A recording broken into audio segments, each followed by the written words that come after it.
Bonjour à toutes et à tous, chers abonnés. Aujourd'hui, je reçois Guillaume Fauquet, qui est un jeune agriculteur installé depuis 2013 sur la commune de Biran. Et alors, c'est un grand plaisir d'accueillir Guillaume parce qu'en fait, il fait partie des 6 derniers producteurs dans le Gers de tabac. Voilà, une production dont on n'entend jamais parler tellement elle devient rare sur notre département.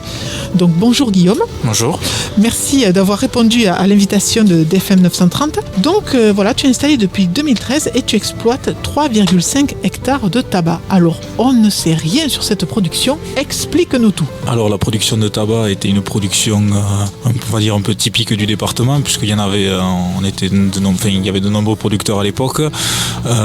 Aujourd'hui, bon, elle est un peu plus en difficulté, liée à des circonstances, on va dire, notamment au niveau de la PAC, puisque la production de tabac était, en fait, l'aide était au kilo de tabac produit, et quand les DPU sont arrivés, voilà, c'est pareil, c'est passé dans les aides découplées, donc c'est découplé de la production. Donc arrivé en 2007, voilà, de nombreux agriculteurs ont choisi de prendre l'aide découplée et de ne pas aller chercher l'aide couplée derrière, qui était en fait juste que de la production, et qui a un peu entraîné la difficulté de la filière. Mais voilà, nous on est encore trois exploitants trois associés sur l'exploitation, et c'est vrai que sur des exploitations un peu modestes, c'est important de se diversifier, d'avoir des revenus qui sont fixes et sûrs, qui sont contractualisés et qui permettent de se sécuriser. Donc en quoi consiste en fait le travail alors quotidien, mensuel, annuel d'un producteur de tabac? Comment ça se passe?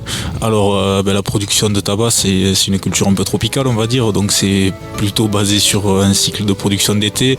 On va dire qu'on sème notre graine de tabac dans des serres, comme ça pourrait être des graines de tomates ou autres, qu'on sème début mars, généralement autour du 10 mars. Donc on fait naître notre plant de tabac, qu'on va repiquer en plein champ 2 mois après, autour du 15 à 20 mai. Et 2 mois après, on attaque le cycle de récolte. Alors nous, on fait du tabac blond. Le tabac blond, en fait, c'est du tabac qu'on va tout ramasser au champ à feuille par feuille, en fait. Donc la feuille de tabac mûrit au fur et à mesure de son cycle. Donc on commence par les feuilles du bas et en montant sur le pied. Alors on va passer 4 ou 5 fois pour un pied de tabac. Il y aura entre 20 et 25 feuilles sur un pied. Et voilà, coup de 3, 4 ou 6, 8 feuilles en fonction des étages, de la maturité. Et donc on récolte au champ. Oui. La récolte est manuelle. Chez nous, bon, il y a très peu de récoltes mécanisées dans le département. Il y en avait un petit peu, mais ça c'est terminé aujourd'hui. On est beaucoup à avoir fait ça en tant que premier emploi dans le département. Moi-même, à 16 ans, mon premier emploi, c'était aller ramasser du tabac. J'avais fait ça sur une exploitation à Saint-Araille. Et j'en garde un très bon souvenir. Même si je fumais pas, je me suis retrouvé du goudron collé plein les bras. C'était assez rigolo et on travaillait très très tôt le matin. Ouais, oui, souvent c'est voilà, le tabac d'une ça colle, c'est pas très agréable. Souvent, bon, voilà, les récoltes, ça commence généralement autour du 20 juillet pour les plus précoces et ça finit autour du 15 septembre. Donc c'est vrai que quand les matinées sont un peu chaudes, on aime bien attaquer un peu tôt. En plus, souvent il y a de la rosée, donc ça colle un peu, on se mouille un petit peu, mais ça nous tient au frais pour finir la matinée. On démarrait avec le ciré, c'est vrai, je te confirme. C'est ça. Souvent après, au bout de 4 ou 5 matins, le ciré est trouvé, donc ça pénètre un peu à l'intérieur et ça tient au frais. Et voilà, le matin, quand il y a un peu de rosée, ça accroche moins aux mains, c'est un peu moins désagréable. Voilà, exceptionnellement, de temps en temps, ça nous arrive de faire des après-midi, mais c'est vrai qu'on le trouve un peu difficile. Et du coup, une fois récolté, qu'est-ce qu'il devient? On va dire qu'il y a 2 types de tabac. Il y a du tabac blond, donc du Virginie, comme nous on fait sur l'exploitation, où là on coupe les feuilles sur les pieds au champ, on laisse les pieds au champ. Et ensuite, il y a le tabac ex-brun, qui s'appelle maintenant du tabac burlais, qui est cultivé comme du tabac brun, ex-brun. Et celui-là, on coupe les pieds au champ, autour du 20 août, on va dire, on coupe les pieds au champ et on pend les pieds dans des séchoirs. On en voit encore beaucoup au bord des routes dans le département, des grands séchoirs en bois, tout en hauteur plutôt. Et voilà, où on pend le pied, il sèche naturellement pendant 2 ou 3 mois. Je ne suis pas spécialiste dans cette production puisque j'en ai pas, mais voilà. Et ensuite, on dépend le pied et quand les feuilles sont sèches, on enlève les feuilles des pieds pour les conditionner dans les cartons pour l'expédition à l'usine. Et l'usine, elle est où du coup? Alors, il y avait une usine à Sarlat, Dordogne, qui était la seule usine, enfin la dernière usine française on va dire, où étaient collectés finalement, je crois qu'il y avait 5 coopératives, je dis peut-être une bêtise, mais voilà, 4 ou 5 coopératives géographiquement disposées sur le territoire, mais tous les tabacs allaient à l'usine à Sarlat.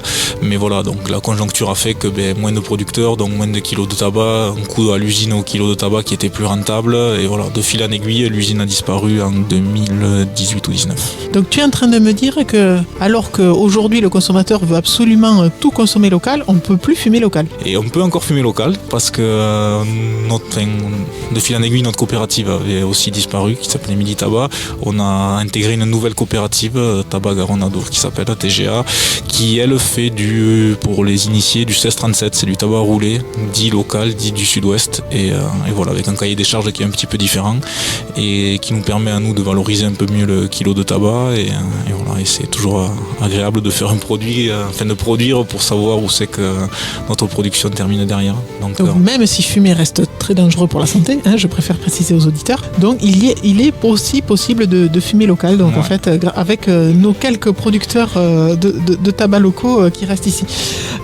Du coup Guillaume, qu'est-ce que tu voudrais dire à un jeune qui voudrait faire cette production aujourd'hui? Est-ce que c'est possible? Oui, possible, c'est toujours possible. Voilà, après je vais pas dire que c'est peut-être pas la production la plus d'avenir qu'il y ait sur Terre, parce que voilà, il y a toujours l'indécision mais voilà, avec un four à tabac on sèche du tabac, et avec un tracteur on peut faire plusieurs productions. Mais voilà, aujourd'hui on sait que nous en produisant, on a du matériel amorti aussi, mais voilà, on sait faire, c'est pas non plus extrêmement compliqué en production, il y a un peu de savoir-faire, mais voilà, c'est quand même quelque chose qui est assez rémunérateur au final pour une contrainte de production qui est ciblée sur les mois de fin juillet jusqu'au 15 septembre, et qui permet de mettre un peu de beurre dans les épinards. Ce que tu es en train de me dire Guillaume, c'est que c'est plus un complément sur une exploitation agricole déjà existante. Voilà, aujourd'hui, sur tous les producteurs que je connais, c'est vraiment des gens qui faisaient du tabac, qui ont continué là-dedans. Voilà, peut-être que la filière là, avec notre nouveau système de production, avec TGA, peut-être que ça nous sécurisera un peu mieux. Mais aujourd'hui, pour vraiment baser une installation sur la production de tabac, je pense qu'il y a quelques incertitudes quand même. Je te remercie Guillaume. Avec plaisir. Je vous dis à la semaine prochaine, chers auditeurs. Soyez heureux.